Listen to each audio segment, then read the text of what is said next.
என்ன சாப்பாடு? சாதம் கம்மியாக தான் இருக்குது. அதனால தக்காளி போட்டு தாளிச்சு கொடுத்து இப்போ தக்காளி சாதம் ரெடி ஆயிடுச்சு. ஆஃப் பண்ணியாச்சா? இப்போ ரொட்டி சொல்றதுக்கு ஓஹோ பாருங்க.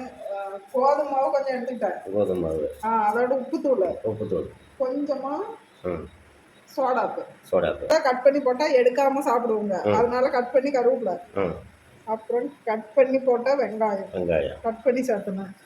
அப்புறம் வரமிளகாய் இவங்களெல்லாம் போட்டு பட்ட எவ்வளோ வேலை. இப்போ இதையும் அந்த காயத்துக்குள்ள கொஞ்சமா பேசிஞ்சு ரொட்டி. இதுதான் கோதுமை ரொட்டி. அதுக்குள்ள ஒரு பாருங்க. அப்படி இதுதான் ராஜஸ்தானில் இப்படி தான் உருண்டை பிடிச்சி 2 கையிலையும் ரெண்டு கையில் தப்புவாங்க. ஆனால் இவங்க மட்டும் பாருங்க ஒரே கையில் அப்படியே போட்டு அப்படியே அழுத்தி விடுறாங்க. ஆனால் வந்து ராஜஸ்தானில் வந்து 2 கையிலையும் தப்பி தோசையாக பண்ணி போடுவாங்க. வந்து சாப்பிட்டா உடம்புக்கும் நல்லது. ஓகே அவ்வளோதான். ரொட்டி நல்லா வேகணும். ரொட்டி திருப்பி போட்டு முட்டுச்சு. எப்படி முட்டுச்சு? கொஞ்சம் முட்டுச்சு. அதனால என்ன பரவாயில்ல, நம்ம தானே சாப்பிட்றோம். திருப்பி 2 டைம் போட்டு வேக வச்சாதான் சூப்பராக இருக்கும். இப்போ எல்லாம் வந்துடுச்சு. ஓகே, எப்படி இருக்குன்னு பார்க்கலாம். சூப்பராக வந்துச்சு. அதுக்கு உட்காந்தாச்சு. என்னென்ன ஐட்டம்?